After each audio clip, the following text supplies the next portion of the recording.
No hay otro lugar más seguro que estar en los pies del Señor, dice la canción. Y nosotros vivimos en su presencia, dice la palabra. Estamos sentados en los lugares celestiales. Que nuestra práctica coincida con lo que la palabra dice, hermano, ¿verdad?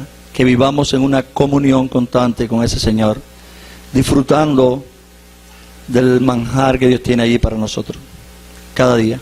Los invito a estar en Gálatas y seguimos capítulo 4. Gálatas capítulo 4, verso 21 al 31.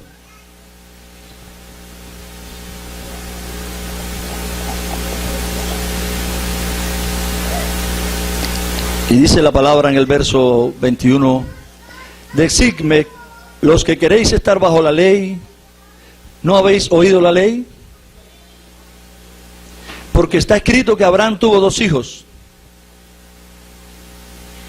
uno de la esclava y el otro de la libre, pero el de la esclava nació según la carne, más el de la libre por la promesa, lo cual es una alegoría, pues estas mujeres son los 2 pactos, el uno proviene del monte Sinaí, el cual da hijos para esclavitud, y este es Agar, porque Agar es el monte Sinaí en Arabia, y corresponde a la Jerusalén actual, pues esta, justo con sus hijos, está en esclavitud, porque está escrito, regocíjate, oh estéril, tú que no das a luz, prorrumpe en júbilo y clama tú que no tienes dolores de parto, porque más son los hijos de la desolada que de la que tiene marido. Así que, hermanos, nosotros como Isaac, somos hijos de la promesa, pero como entonces el que había nacido según la carne perseguía al que había nacido según el Espíritu, así también ahora. Mas, ¿qué dice la Escritura? Echa fuera a la esclava y a su hijo, porque no heredará el hijo de la esclava con el hijo de la libre. De manera que, hermanos, que no somos hijos de la esclava, sino de la libre. Oremos. Padre bueno, gracias, porque dejaste plasmado tu palabra para que nosotros hoy podamos disfrutar de ella y no estemos a tientas en este mundo oscuro. Ayúdanos, Señor, a sacarle provecho cada día, a aprender, a dejar que tu palabra quiebre nuestro corazón, trabaje en nuestro corazón de tal manera, Dios, que podamos disfrutar ese paladar que viene de ahí. Háblanos en esta mañana en el nombre de Jesús. Amén. Amén. Bueno, el título que le he puesto al tema que voy a estar compartiendo es Gracia a la estéril. Gracia a la estéril. Y el contexto, que no podemos olvidarlo, me gustaría compartirlo con ustedes, ¿verdad? Pero que sean ustedes que me ayuden si hemos estado navegando por Gálatas, por esta carta. Así que, ¿alguien sabe quién fue el que escribió la carta a los Gálatas? Pablo, dijeron. ¿Y cuál es el problema de la carta que hemos estado analizando desde el capítulo 1? ¿Cuál era el problema de esta carta?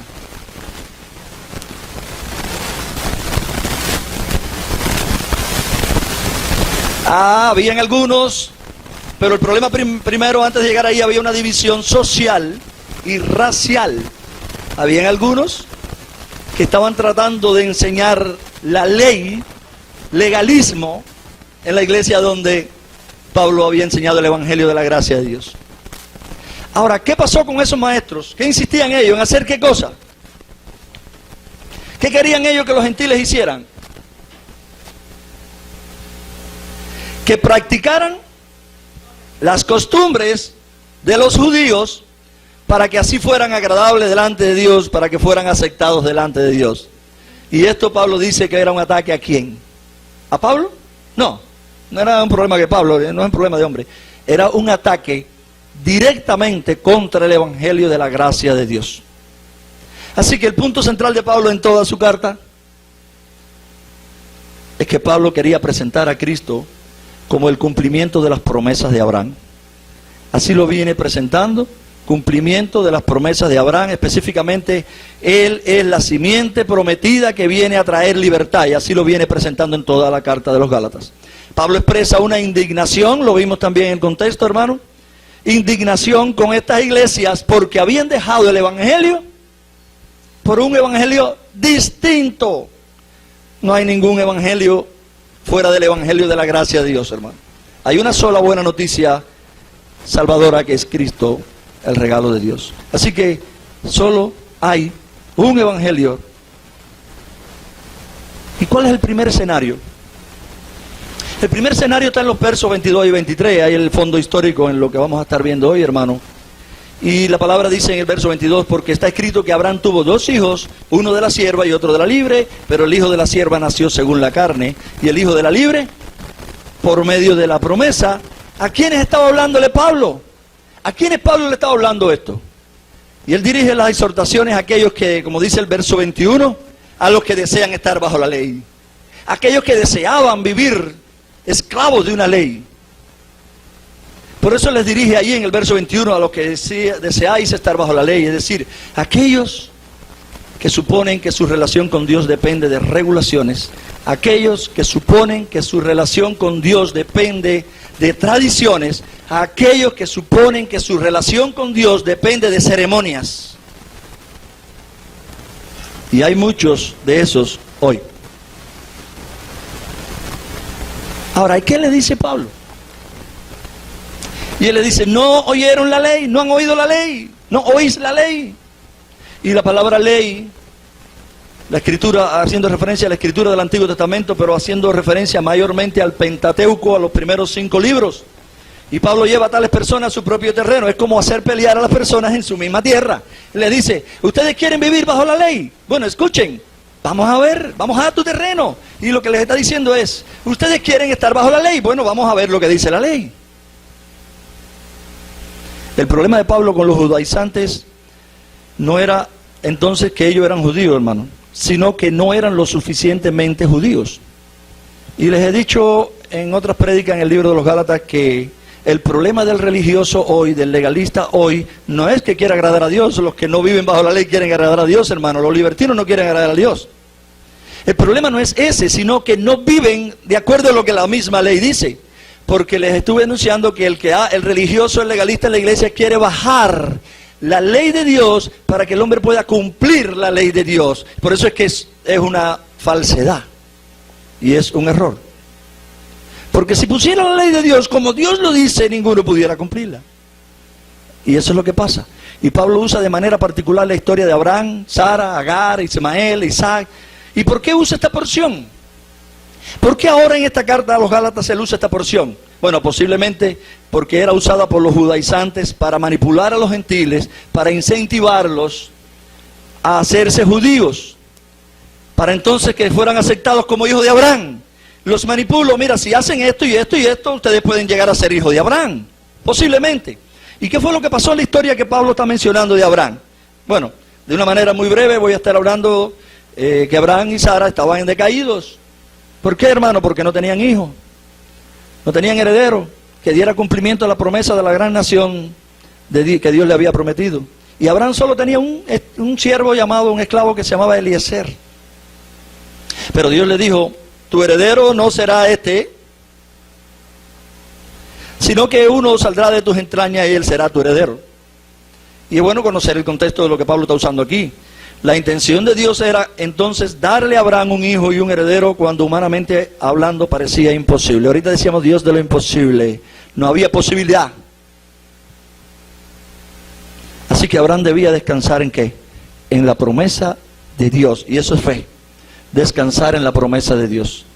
Pero Abraham y Sara, como nos pasa a nosotros muchas veces, se debilitaron en su fe por un tiempo y de que empezaron a maquinar planes humanos. E idearon un plan por el cual usarían sus propios recursos para ayudar a Dios. Ayudar, entre comillas, a Dios a cumplir la promesa. Vamos a ayudar a Dios, no voy a hacer que Dios no. Y Sara sugirió, mira Abraham, las mujeres, yo creo que hoy a ninguna mujer le gustaría sugerir eso, pero mira Abraham, acuéstate con la esclava y el hijo por derecho cultural me pertenece, sería nuestro hijo. Y Abraham le llamó entonces a ese hijo que salió de esa manera Ismael. Así que cuando Pablo dice a los Gálatas en el capítulo 4, en el verso 23, que Ismael era hijo de Abraham según la carne, significa que fue producto de la autosuficiencia humana, que fue producto de esa obra humana. Es decir, Abraham dejó de descansar en el poder de Dios para cumplir la promesa, para cumplir su palabra, y en lugar de eso descansó en su propio poder y en la sutileza de él. Así que Dios rechazó lo que Abraham hizo y lo que Abraham fue capaz de hacer, de producir por sí mismo. Y es por eso que el legalismo en la iglesia es tan dañino, porque lo que tú eres capaz de producir por ti mismo, Dios lo rechaza. Dios rechazó lo que Abraham fue capaz de producir por sí mismo, y le promete entonces que a pesar de su edad le daría un hijo a la vieja y estéril esposa Sara. Así que cuando Pablo dice en el capítulo 4, verso 23, que Isaac era hijo de Abraham, no según la carne, sino según la promesa, ¿qué significa? Significa que él fue el resultado de la intervención sobrenatural de Dios en el cumplimiento de su promesa. Isaac fue el resultado de la intervención sobrenatural de Dios en el cumplimiento de la promesa que Dios había hecho. Ahora, Abraham aprendió la lección. La única respuesta aceptable a la promesa misericordiosa de Dios es confiar en lo que Él ha prometido, no en las obras de la carne, que tratan de ganar muchas veces la bendición de Dios por medio de esfuerzos propios. Y en el verso 23, Gálatas capítulo 4, verso 23, resume toda esta historia de la siguiente forma. Dice: pero el hijo de la sierva nació según la carne, y el hijo de la libre por medio de la promesa. Y el segundo escenario, o el argumento que usa Pablo alegórico, es en el verso 24, dice: esto contiene una alegoría, pues estas mujeres son dos pactos. Uno procede del monte Sinaí, que engendra hijos para ser esclavos, y este es Agar. Ahora bien, Agar es el monte Sinaí en Arabia y corresponde a la Jerusalén actual, porque ella está en esclavitud con sus hijos. Pero la Jerusalén de arriba es libre, y esta es nuestra madre, porque escrito está: regocíjate, oh estéril, la que no concibes, prorrumpe y clama, tú que no tienes dolores de parto, porque más son los hijos de la desolada que de la que tiene marido.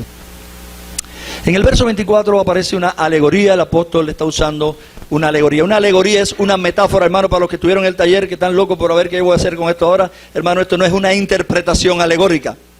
Una alegoría es una metáfora que se extiende más allá.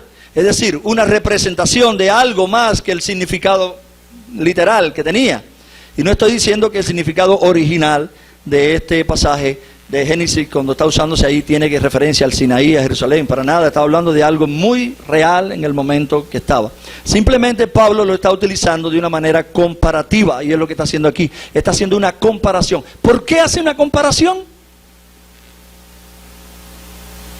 Porque la verdad implica, o la verdad que está implicada en la historia, la que él ve implicada en la historia de Agar y Sara, es la misma verdad que podemos ver en el Sinaí y que continuamos viendo en la Jerusalén actual.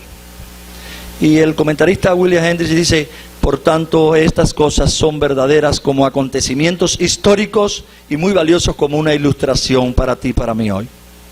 Así que, ¿cuál es la ilustración que Pablo saca de esta historia? Bueno, en el verso 24, Agar y Sara representan dos pactos. Esto es, el pacto del Sinaí y el pacto con Abraham. Agar representa el pacto que Dios hizo con Israel, cuyo mediador era Moisés, y cuya ley fue dada en el monte Sinaí. Ahora, ¿qué similitud tiene Agar e Ismael con el pacto de Sinaí, donde Dios dio la ley? Bueno, la primera similitud entre Agar y Sinaí es que Agar concibió y dio a luz a Ismael, según la carne. Significa que Abraham trató de ganar la promesa y la bendición de Dios por medio de sus propias fuerzas, sin descansar en el poder sobrenatural de Dios. Eso es lo que significa. Sin embargo, Tim Keller, pastor de la iglesia en Nueva York, dice: al dormir con Agar, Abraham estaba escogiendo depender de sus propias capacidades. Estaba optando por obrar y ganar a su hijo. Estaba actuando por fe, pero una fe que tenía en él mismo como su propio Salvador, no en el Rey de Reyes, que es el Salvador. Y esto es similar, hermano, a lo que pasó cuando la ley fue dada en el Sinaí. Por eso es que Pablo lo usa. Es similar a lo que pasó en el Sinaí. En lugar de humillarse y apoyarse en Dios para obedecer la ley que fue dada, Israel se apoyó en su propia fuerza. Y aún muchas personas han usado este versículo, Éxodo 24:3, de una manera errónea, hermano. Cuando Dios dio la ley, ¿saben lo que dijeron erróneamente ellos? haremos todas las palabras que el Señor ha dicho. Pero ellos no tenían corazones inclinados a confiar en Dios, como dice Hebreos 4:2, o inclinados a depender de Él, como dice Deuteronomio capítulo 5, verso 29.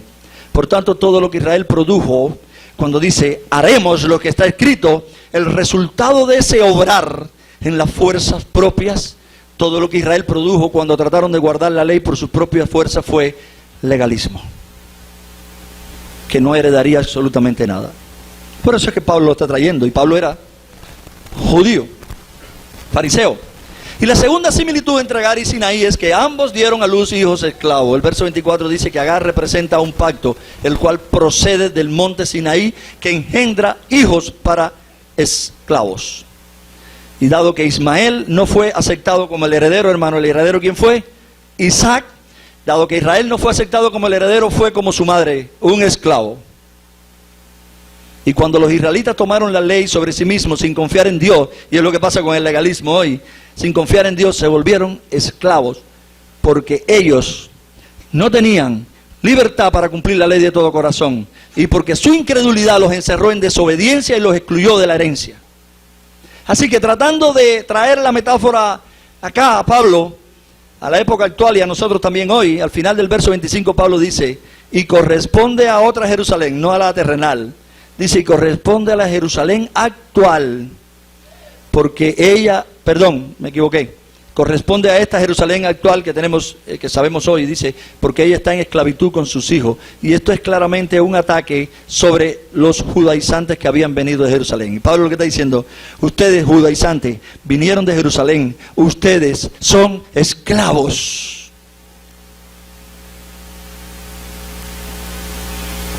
Ellos eran los hijos de Jerusalén, eran esclavos de la ley, porque imaginaban que por una estricta obediencia a la ley podían alcanzar la promesa de Dios.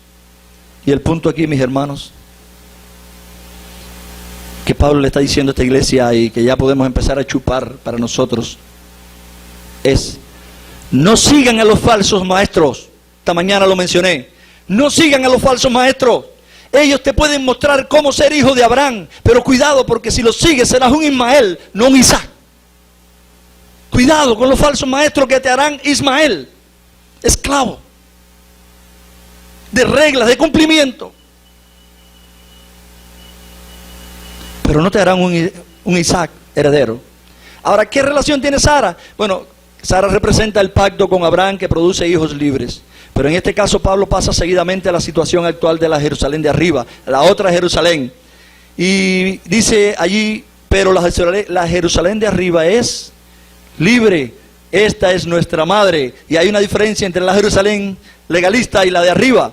Ahora, ¿a qué está haciendo referencia Pablo? ¿A qué apunta él aquí para atacar a estos falsos? O para mostrarle el evangelio a los falsos.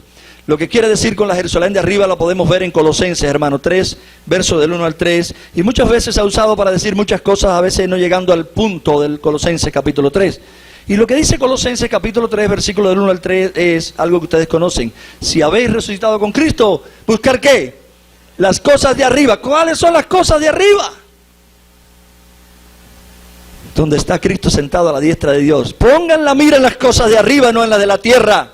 ¿Y en qué contexto Pablo habla? La Jerusalén terrenal y la celestial. Porque habéis muerto, y está diciendo, ya ustedes murieron, y ahora la vida está escondida con Cristo en Dios.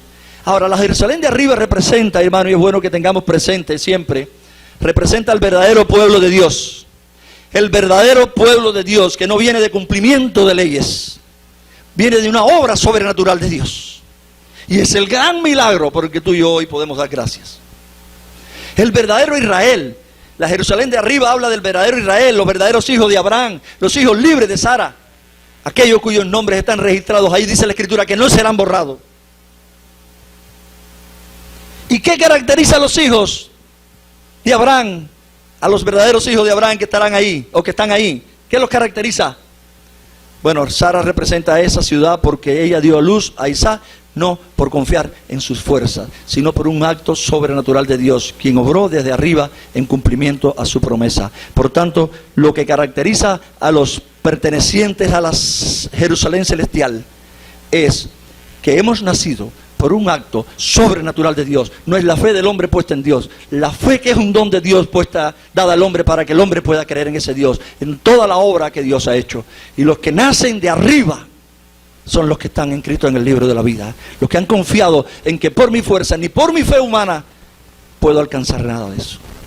Eso es lo que pasa. Ahora Pablo cita Isaías 54, versículo 1 en este pasaje como un fundamento de lo dicho, y él dice: regocíjate, oh estéril. Está haciendo referencia a Isaías 54.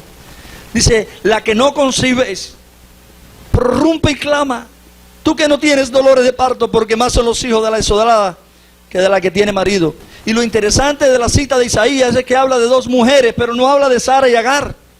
¿Y por qué Pablo trae esto aquí? ¿Qué está queriendo mostrar él? En una visión profética, el profeta Isaías ve a Sión, Jerusalén, despojada de sus hijos, que han sido llevados al cautiverio allí en Babilonia.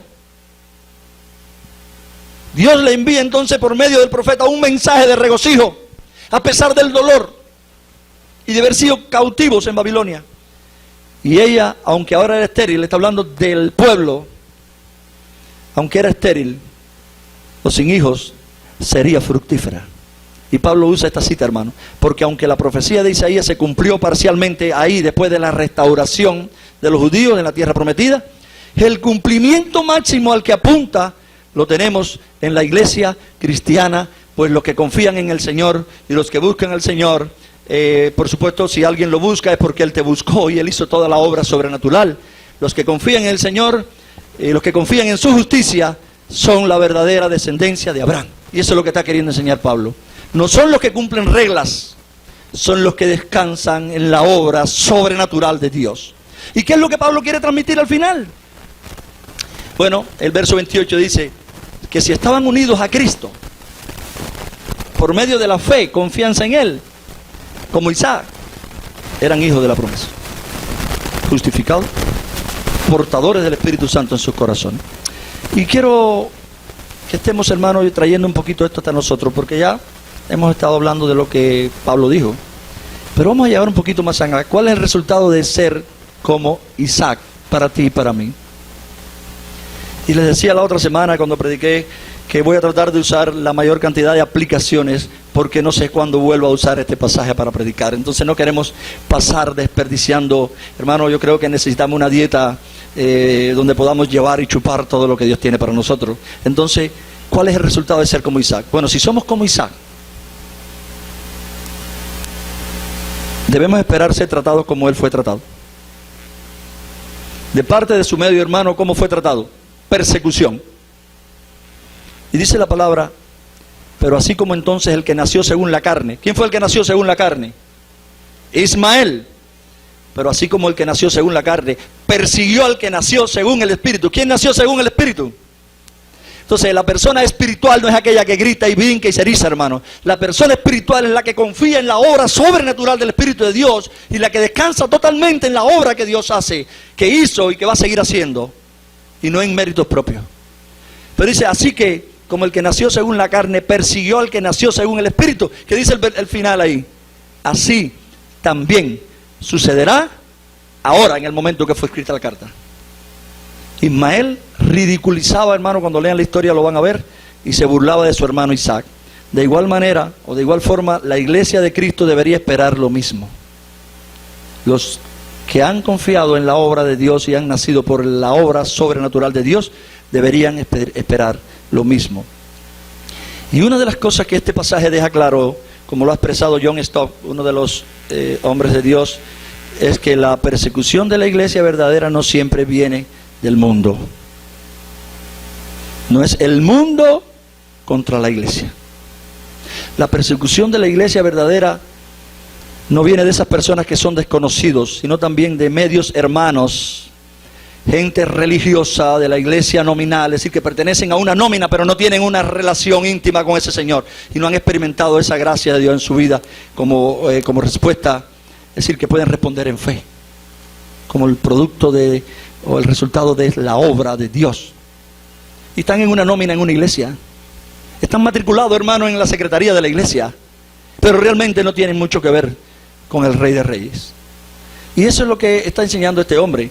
El mismo Jesús, hermano, tenemos que ir mirando la historia. El mismo Jesús fue crucificado ¿por quién?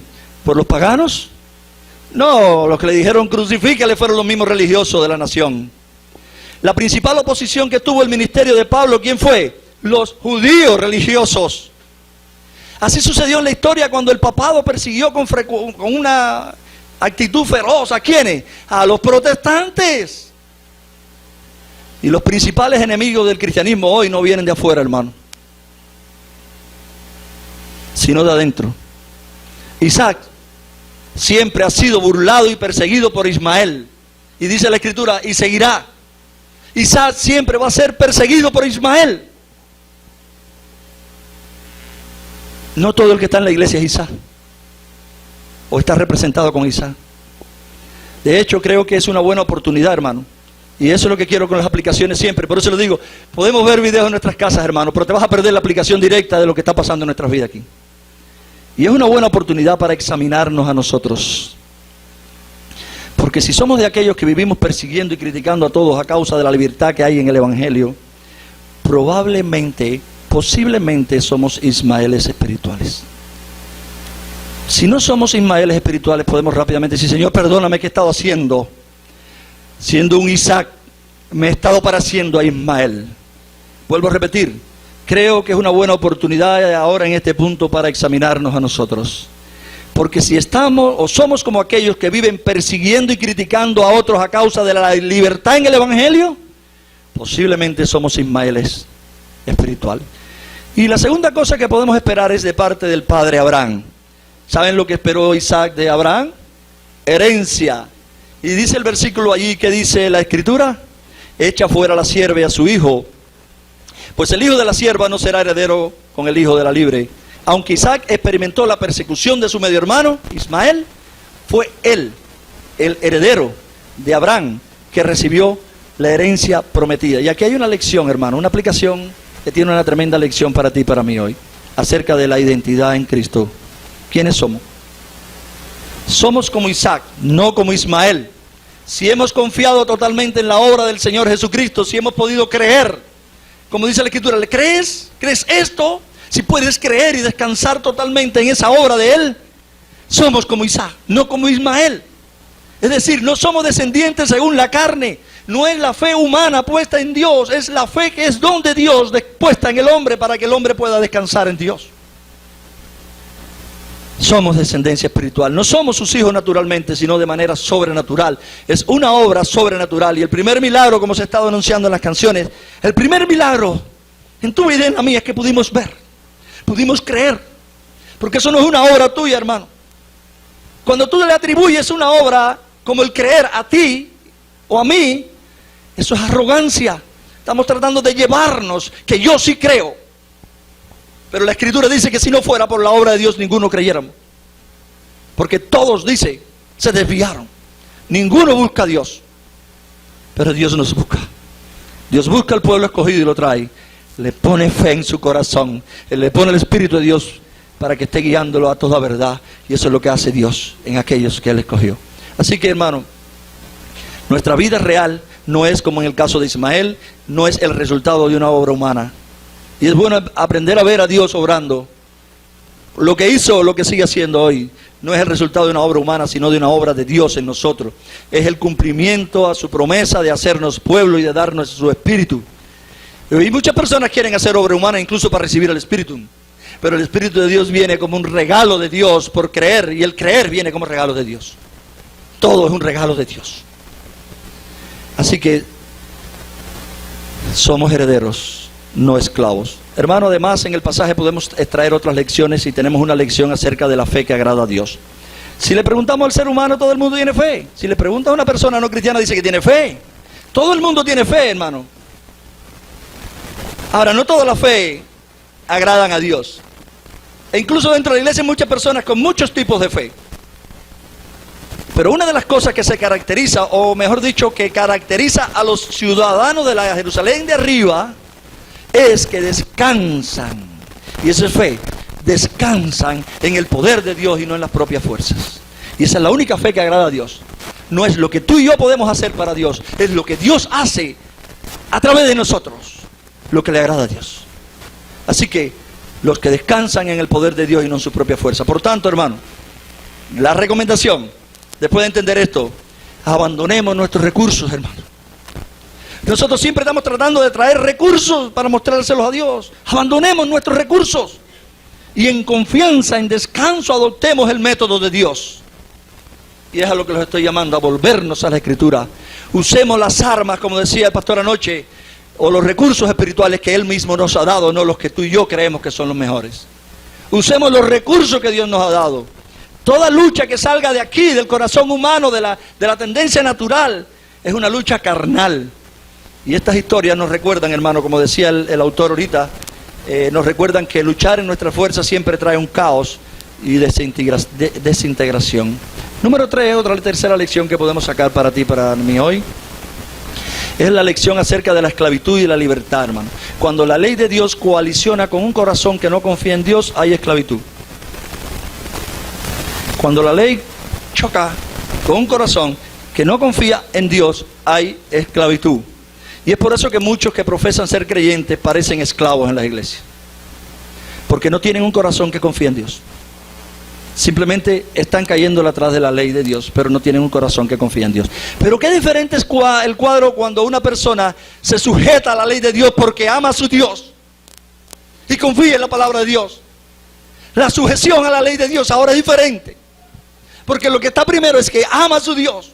Y eso es libertad. Lo demás es libertinaje. Cuando vivimos ahora para hacer lo que a nosotros nos plazca, eso es libertinaje. Para vivir a la manera nuestra, eso es libertinaje. Eso no es libertad. La libertad es cuando por el amor a Dios nosotros ahora queremos hacer lo que Dios quiere. Eso es libertad. Y hermanos que me escuchan hoy, que sea esto una advertencia para la iglesia y para los padres. Aquí somos, para las madres también, hermano. Una advertencia para la iglesia y para los padres. No forcemos a nuestros hijos a hacer una profesión de fe. Que muchas veces queremos que digan con la boca 2 palabras que tal vez el corazón está muy lejos de la realidad. No forcemos a nuestros hijos y a las personas a hacer una profesión de fe. No es lo que aparece en la Escritura. No apresuremos el tiempo.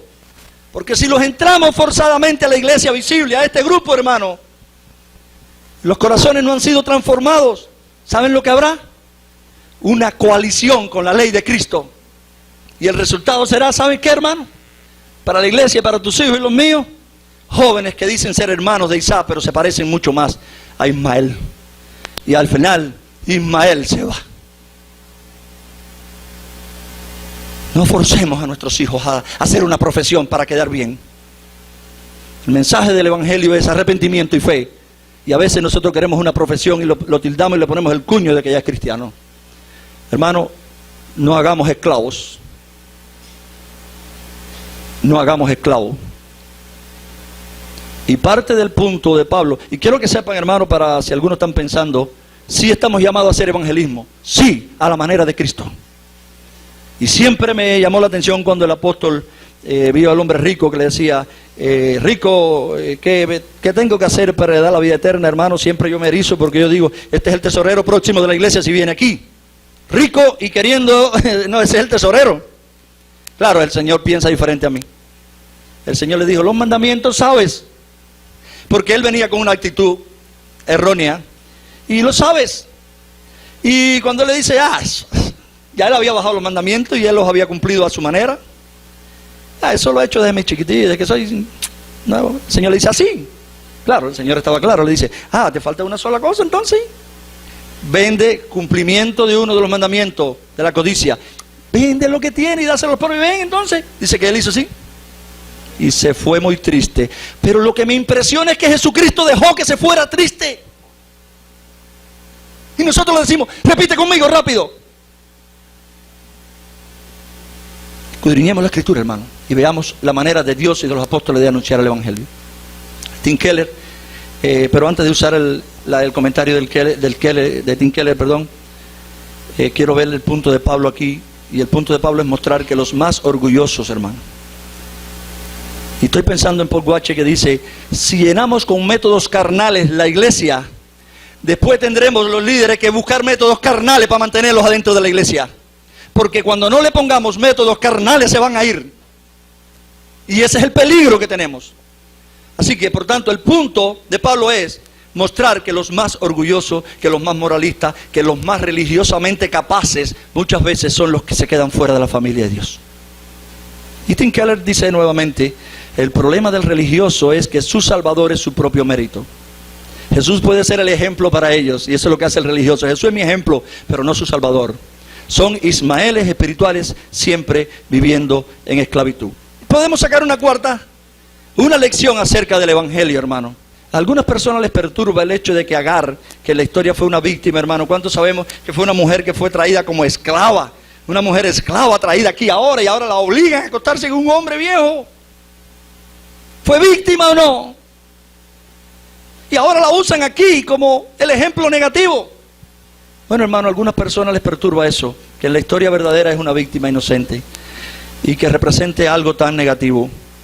Y que Sara, que fue incrédula junto a Abraham, porque fue Sara la que le dijo, acuéstate con ella, buscando humanidad, ahora represente algo positivo. Pero, hermano, si entendemos la historia, si entendemos el enfoque de Pablo a lo largo de la carta, veremos que la historia es un buen ejemplo simbólico de la salvación por gracia y no por obra. Para que tú y yo podamos entender esto, hermano, por dos razones. Primero, el hijo de Agar representa a aquellos que buscan la salvación por obra, y el hijo de Sara representa a aquellos que buscan la salvación en Dios. Y es una analogía interesante, porque el evangelio consiste en que no intentemos alcanzar una justicia que nuestras habilidades puedan alcanzar, sino que recibamos una justicia provista mediante actos sobrenaturales de Dios por medio del Hijo de Dios. Y es recibir la justicia de Jesús. Segundo, porque lo que hemos visto en la historia es el mensaje que corre a través de toda la Biblia. ¿Saben cuál es el mensaje que está en toda la Biblia, hermano? Gracia a la estéril. Gracia a la estéril. Y el evangelio es para los estériles. Para los que después de verse a la luz de las demandas de Dios en su palabra, sin minimizarla para cumplirla, como Dios las pone, para después de verse ahí, llegan a la conclusión que están en bancarrota espiritual. Para eso es el evangelio. Están en bancarrota espiritual. Cuando llegamos a la conclusión, estoy embarcado sin ti, Señor. Y la única esperanza es confiar en la misericordia tuya y en tu gracia. Y por eso dice el Señor en Mateo 21:31, y es algo que le ha molestado a los legalistas y le sigue molestando, y mientras que lo usemos le tiene que molestar. Dice, en verdad les digo que los recaudadores de impuestos eran ladrones, y las rameras, prostitutas, entran en el reino de Dios antes que ustedes. Eso lo dijo Jesús a los fariseos. Aquellas prostitutas y ladrones entran primero que ustedes, hermanos. ¿Saben lo que le está diciendo Jesús? Aquellos reconocen su maldad, su pecado, y ustedes se creen buenos. Y debería ser un mensaje para ti y para mí hoy, hermano. Y revisarlo por dentro si estamos tratando de vivir creyéndonos lo que no es. Por tanto, no deberíamos olvidar las palabras del Señor Jesucristo cuando dice, bienaventurados los religiosos. ¿Dice así? No. Bienaventurados los que lloran. Claro, no está hablando por enfermedades y cosas solamente, no está hablando de eso. Bienaventurados los pobres en espíritu, son aquellos que se dan cuenta que en su fuerza no hay nada, que son incapaces totalmente de hacer lo que Dios dice, impotentes para ejercer lo que Dios dice. Y eso es lo que está diciendo, felices, felices, felices. ¿Sabe por qué? Porque van a buscar en la persona todopoderoso el defecto, la solución para su problema. Por eso Jesús dice, bienaventurados los que lloran, los pobres en espíritu, porque ellos heredarán el reino. Porque es imputado. Hermano que me escucha, quiero terminar con esta frase. El mundo quiere total libertad. Nosotros queremos total libertad. Y si eso es lo que tú quieres, hermano, entonces este pasaje es crucial para ti y para mí. Ven a Cristo y sé libre. En Él es donde único puedes tener libertad. Fuera de Él, hermano, si te mueven fuera de Él, serás un Ismael esclavo, orgulloso, arrogante y enfermo. Que el Señor les bendiga.